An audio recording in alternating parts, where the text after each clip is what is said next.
Hello, everyone. Hi, welcome back. We are on episode 5 of Something to Crow About. Wow. The official podcast of the Canfield Fair. The fair's getting closer and closer every day. I know. We're less than 100 days at this point. Less than 100, yeah. That's crazy. This year has gone so fast. We were just talking about that. Yeah. So I'm excited because it's like mid-June and we're cresting on the 4th of July, and I hope everyone took advantage of the shameless plug for those Memorial Day ticket sales. Yes. Got an early jump start on those, which is a great way. And while we're talking about the fair and summer, and I know gas prices have been crazy, so this, like, if you can kind of pace out your expenses, it's a great way to get ahead. Yeah, I mean, I know a lot of people come to the fair, and we know that the fair is expensive. Everything's expensive.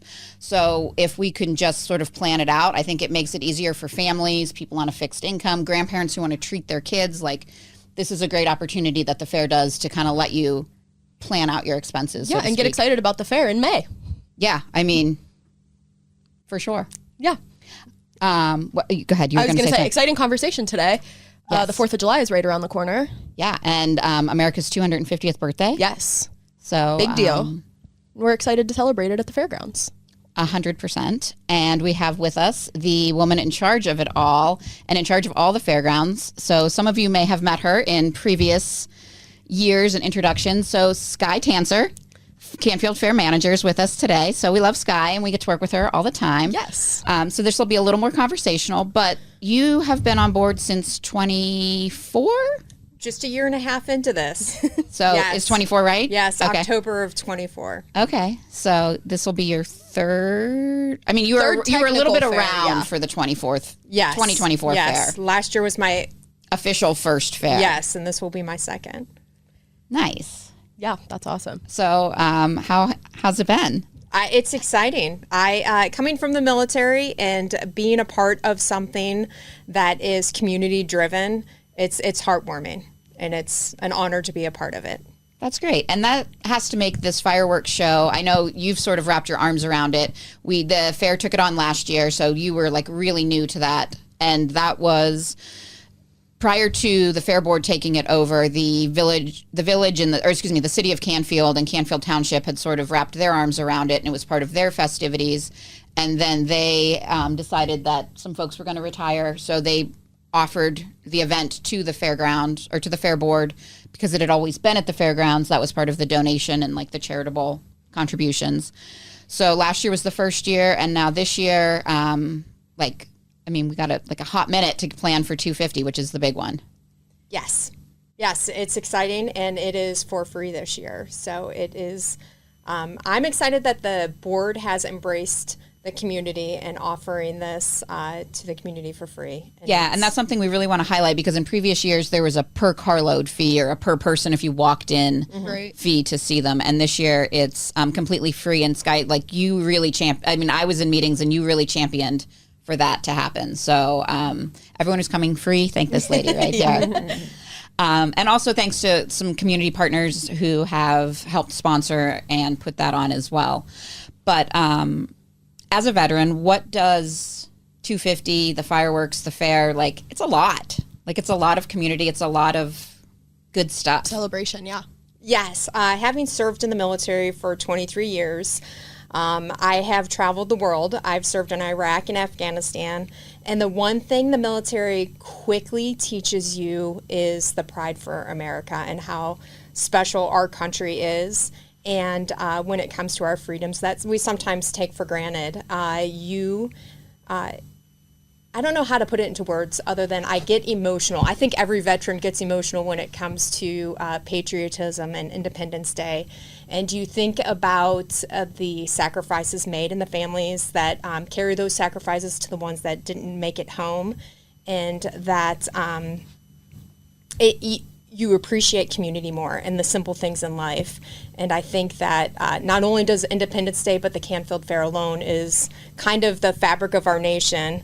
And so I'm thrilled. I'm excited. And no, it's interesting you say that, because I know Ella and I are very fortunate to have traveled, internationally. Mm-hmm. And I think every time, like, we're coming back through and, like, you clear customs and you see the flag and you're like, I don't know, I feel like this sense of, I don't want to say relief, because I'm very grateful for the experience and I haven't had any, knock on wood, I haven't had any bad experiences traveling. Yeah. But, like, there's just like you can take a deep breath, like a sigh of relief. And I think that says something to what the country has established and built, and thanks to veterans and current active duty military as well. Definitely. Yeah. Do you feel that way as well? I do. Yeah. I was going to say I haven't traveled abroad as many times, but I did get the feeling of like, oh, we're back. Like, the familiarity of being back. Yeah. It is. It's special. So have you ever been overseas during the 4th, like during an Independence Day? I did. There's a couple. Actually served in Iraq the one time during Independence Day, and I was in Baghdad, and we were watching the Indians game, right? And they were having the fireworks, and someone had sent a message, and they put a little blurb, Captain Shira's crew that is overseas, God bless them, kind of a thing. And the other holiday that I was away for was actually Christmas, and I don't ever want to be away for Christmas again. It's not cool. No, I can't. Not the same. Yeah, I don't want. We're going to keep it lighter. Yes. So did they do any sort of celebrations on the 4th of July, Independence Day, while you were in Baghdad, or was it just sort of like, it's that July was 4th? Yeah, no, that was just a flight. So the C-130 goes in and out. Okay. No, there isn't any kind of patriotism or celebration of the United States within another country, other than watching something online. No, I just didn't know, like, if you were like internally, if you were like in the barracks, they did something, or like you had cheeseburgers, or I don't know. Well, you could have cheeseburgers every day, but no, nothing really.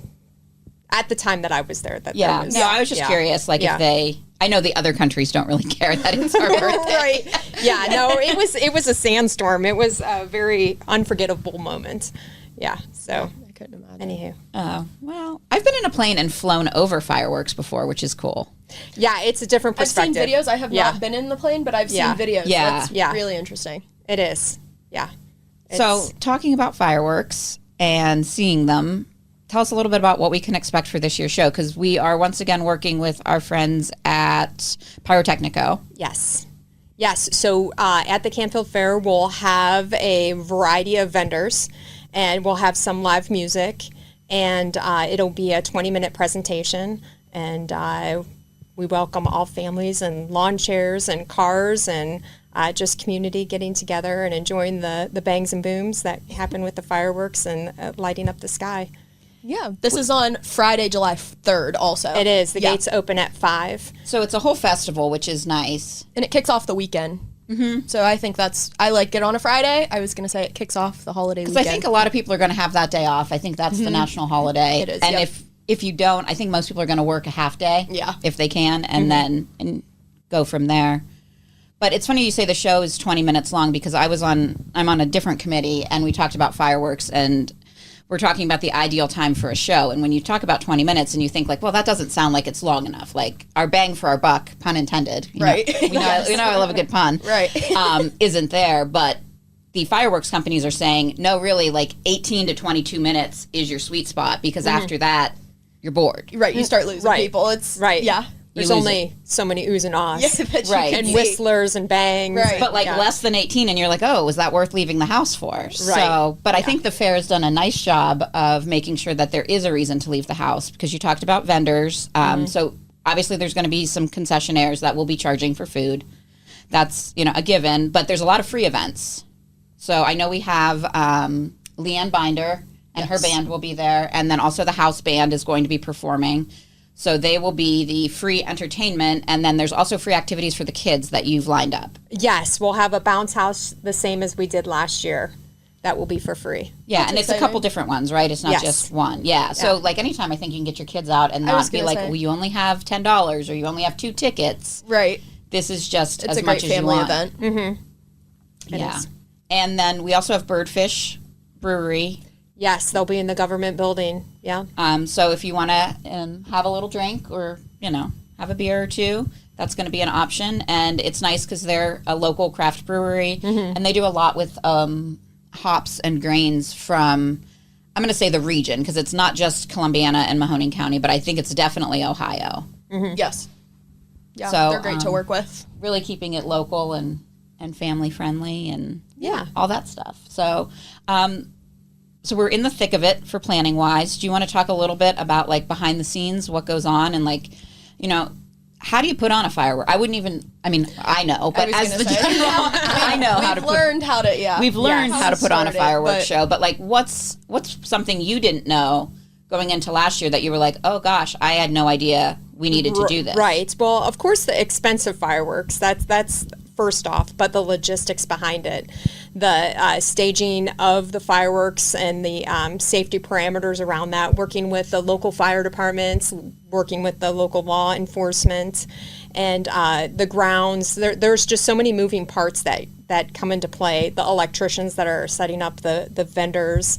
There is just moving pieces, logistics. That was what surprised me the most, the amount of time that goes into just that for, 5 hours? Yeah. Right. Yeah. For one day event. Oh, yeah. When you think about the Canfield Fair, that's a mini city, and that takes a year of we'll planning. Definitely have you back on to talk about how we lay out and plan for that, because, I mean... That's a whole different... Really, your office takes beast. the lead on doing that, and that is a beast. And I think we'd like to peel back the layers of the onion here on this show and talk about, you know, what you learned, like what goes into it that people don't see. Right. So like everyone sees the final result, but they don't necessarily understand. That's what I find the most interesting. Like the more and more I've worked with the fair and the different events that happen at the fairgrounds is the behind the scenes stuff that as a fairgoer, when I was 6 years ago, I would have had no idea.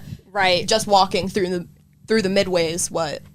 Yeah, that was sticker shock has definitely been the biggest hurdle for me. You don't think that it costs millions of dollars to put on the Canfield Fair, especially when you're there for 6 days, and just the 5-hour event of the fireworks, the electricians, the maintenance behind it, the groundskeeping, the paying for law enforcement. Safety is always the first. Safety is always a concern, but even it comes down to like bathroom attendants, bathroom attendants, the cleanliness of the bathrooms. Who's going to clean up after the event's over? Oh my gosh, all of those things. The raking, the behind the scenes that you don't see, the night crew that comes and sweeps the grounds.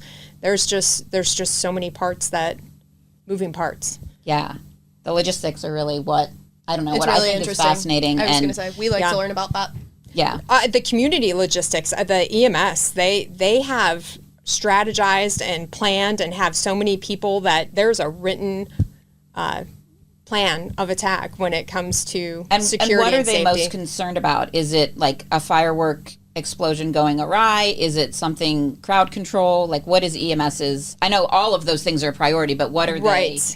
What's the number one focus? Safety is the number one focus, making sure that you've got safe distances. When it comes to birdfish being there, that will be a contained area that isn't open carry of alcohol. It's contained. And then... So it's just like when you go to Italian Fest or Simply Slavic or any of the fantastic community festivals that happen, a lot of them downtown, you can't just walk around with alcohol. You're staying in the beer tent or whatever you want to call it. Right. So I think that's just something good to clarify. Because I know there's a lot of confusion as to like what exactly you can do, but it's really no different than the beer in the grandstands during the 6-day fair when there's a grandstand event and you're staying within the grandstands. Yes. Yeah. Yep. 100%. So we're just making a new area for it. Yes. And we're having another community partner with Birdfish, which is exciting. Nice. Yeah. So I'm excited for that, too. So July 3rd, 5 o'clock, gates are open, and we can go in any gate, and we can park wherever we want, or are there some... What do we need to know? What's the know before you go? The know before you go. Well, it's free this year, so we were very much restricting gate entrance based on volunteers that were working at the gates to collect the admission fee.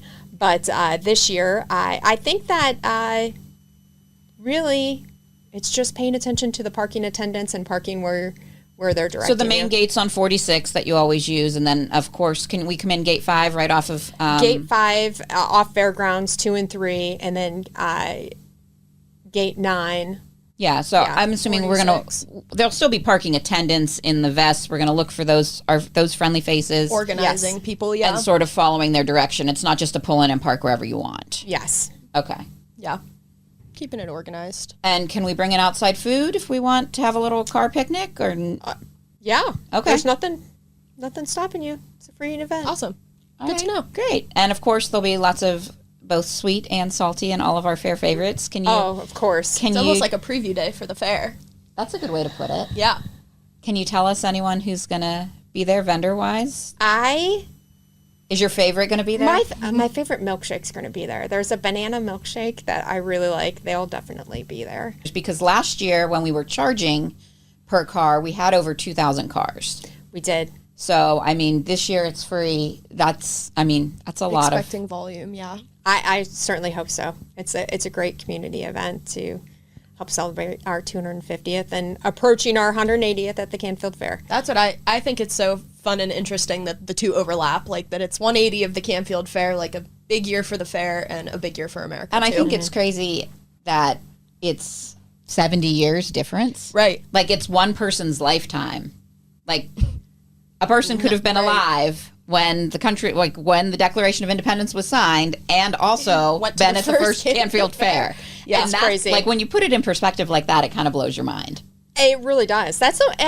Not to keep going back to just the fair, though. We're talking about the fireworks. The one thing I absolutely enjoy is hearing the stories, because there's multiple generations that have shown livestock or pumpkins, and the pride that they take into it and the love that they have for the fair.